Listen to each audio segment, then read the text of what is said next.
Also new tonight, a Lynchburg man is behind bars accused of making threats against a mosque in Michigan. ABC 13's Brittany Slaughter joins us now live outside the Lynchburg Police Department with what we're learning about this arrest. Well, police can't talk about this case because it's an active and ongoing investigation. However, court documents show some pretty disturbing details. 32-year-old Mason Hoystermeyer is currently being held at the Blue Ridge Regional Jail without bond. He's facing charges of communicating a threat in writing, threatening an illegal or immoral act, soliciting another for an act of terrorism, and conspiring to commit an act of terrorism. According to a criminal complaint, the latest incident happened while he was in custody last week. Officers say he told them that if he did carry out an attack, he would target a mosque in Dearborn, Michigan with an AR-15. Investigators say he started making threats on YouTube videos relating to murdering black people and folks who practice Islam. This started in February and continued for months, eventually causing Google to notify the FBI. Investigators also noted that in these comments, he seemed to idolize Dylan Roof, who shot up a church in Charleston, South Carolina in 2015. When officers questioned him about his activity online, he told them watching recent videos about Islamic terrorist attacks made him upset, and it was only thoughts he made in his head. He also said that while not affiliated with any specific group, he does believe in white supremacy. Now, we are still trying to get a clearer timeline of these events, and we have a lot of questions, including why did it take so long for him to be arrested? Was anyone else involved? And why target Michigan? We are working to get those answers. For now, live in Lynchburg, Brittany Slaughter. Well, we begin tonight with a man facing charges after posting violent threats directed at marchers in Dearborn over the weekend. Welcome to 7 News Detroit at 6. I'm Carolyn Clifford. And I'm Mike Duffy. Thank you for joining us. The 27-year-old man from Garden City posted on Facebook, quote, "Someone should show up and let a couple clips out," suggesting someone should open fire on them. It was in response to the Arba'in peace procession held in Dearborn on Saturday. 7 News Detroit has obtained the arrest video of the suspect behind the post just hours after it happened. 7 News Detroit reporter Faraz Javed has more from investigators and what the suspect said in court that may amount to an admission. This is exclusively acquired body cam footage of the Dearborn Police Department arriving at a home in Garden City. Hello. Looking to arrest a 27-year-old suspect.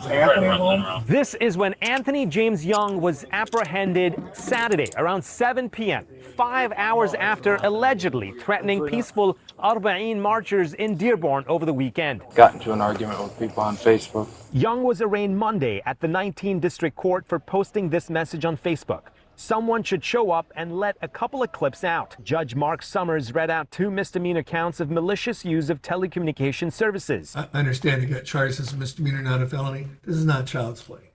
In this day and age, when every third person has an assault rifle, to start talking about somebody emptying their clips into a crowd of people, this is not child's play. I understand the nature and are completely regretful. The police say no guns were found on Young, but if found guilty, he faces up to 1 year in prison. That was pretty scary. I mean, I was just glad that the Dearborn police went ahead and actually got a hold of that suspect. 29-year-old Masar Al-Qadir was at the march with his family, along with tens and thousands of people, to mark the end of Ashura, an annual Islamic commemoration of Imam Hussein. At the end of the day, I mean, we just got to take it on the chin, and, we just got to go ahead and be thankful that, we got a really good, passionate, really amazing police force. Yeah, we don't waste any time when there's a threat made against our community. Dearborn Police Chief Issa Shaheen is proud of the community for bringing the threat to the department's attention and of his officers' ability to identify and arrest the suspect.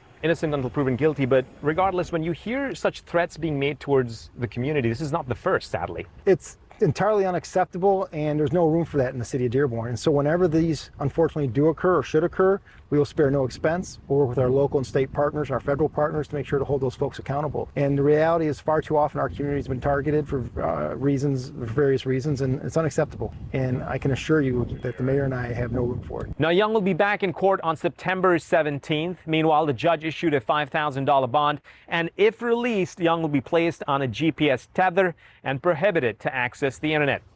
In Dearborn, I'm Faraz Javed, 7 News. That's against an Arab American community.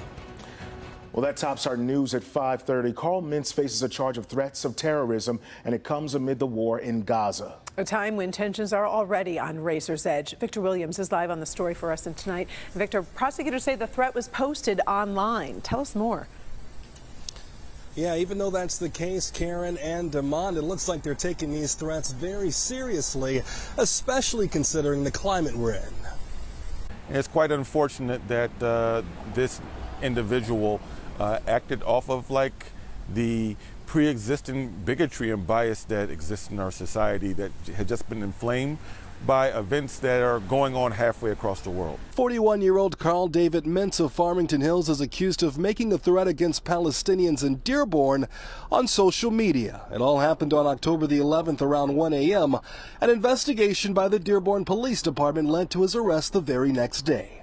Executive Director of CARE, which stands for Council on American Islamic Relations, Dawood Walid, says he just hopes it leads to justice truly being served. And I'm glad that there's charges. However, there's two other things. Number one, I hope it leads to a proper conviction with the proper sentencing. Mitz is now being charged with the threat of terrorism and malicious use of telecommunication services. Dawood is hoping that it's the last time this will happen, considering our region has so many Muslims to begin with. Southeastern Michigan in general is one of the largest concentrations of Muslims in America. And Dearborn, as well as Hamtramck specifically, have gotten a lot of national media attention. So we know that our community in this area is a target for people who have certain bigotry or hatred towards Muslims and Islam. He was given a bond in the amount of $500,000 and is ordered to wear a GPS tether if he's able to bond out. He's also ordered to have no weapons and no internet access whatsoever. We hope that it stops across the country, but we definitely don't want any acts of rhetorical violence or physical violence to take place here in southeastern Michigan against Muslims, Jewish people, or anyone else that is being targeted because of their faith or ethnic identity. Now, Mintz is due back in court on October the 24th, but coming up at 6 p.m., we'll be talking back to Mr. Walid as well as other leaders about what they have to say about this being the result of rhetoric and other language being used by political leaders. That story in minutes. Victor Williams, Local 4. All right, thank you. From downtown Detroit, Local 4 News at 5:30 starts now. A bizarre threat of terrorism aimed at a local police department, and nobody knew about it until there was an arrest in the case. It tops our news at 5:30. In Dearborn, crime dropped 3% last year. It's just one of the things the police chief discussed while updating major cases. As Nick Monticelli reports, one of their big cases, though, is something none of us knew about. And that case involves a threat of terror with demands that if aren't met, a car would plow through this front door with explosives. Good morning. I'm Ronald Haddad, the chief of the city of Dearborn. Dearborn Police Chief Ron Haddad is making press conferences like this kind of a habit, discussing major cases tied to murders, larceny, ethnic intimidation, and more, including a threat of terrorism involving this man, Brian Short. On New Year's Day, Short allegedly sent an email to Haddad demanding a large amount of money. If he did not get it, a terrorist would drive a car into the police station and the district court, and it would explode. The guy was trying to extort money with more zeros and more commas than I can afford, and it was an act of terror. As you can imagine, both buildings had to be searched. Nothing ever happened, but detectives were able to track down the sender. Now, Short faces up to 20 years in prison. The cost to our resources and the attempt to terrorize the police, of all things, will not be accepted here. We figure we better protect ourselves. Haddad also talked about that much publicized case when men walked into their lobby wearing tactical gear and were heavily armed. Both men were eventually arrested and no shots were fired. One of the main points, though, is how many of their cases are solved thanks to tips. Dearborn Police Department Detective Tate. A commander here says many times people simply don't know what they know. A lot of times those phone calls go like, well, I don't know if this is really anything, and I kind of feel stupid calling, and then they give us information. I'll tell you what, don't ever feel stupid calling. In Dearborn, Nick Monticelli, Local 4. Nick, in fact, Dearborn police say about 50 times a year. There's a lot of crazy people out there. It's still on the minds of worshipers walking into the Islamic Center of America in Dearborn. I mean, I'm not surprised. It's It's a shame that you have people that think that way. A 63-year-old man is now in police custody, charged with a threat of terrorism and for being in possession of fireworks. Police arrested Roger Stockham outside the center Monday night. Well, we're very glad that he's arrested. Nobody got hurt. We're told a bar owner in Detroit called police after Stockham mentioned plans of blowing up the center. Well, there's a lot of people out here who hold anti-Muslim feelings and sentiments, and unfortunately, when they express those, some people who may not be mentally stable could be pushed to the edge. This week, the imam addressed worshipers trying to calm fears. The police in Dearborn decided to step up security in all Islamic centers in this area, particularly the Islamic Center here.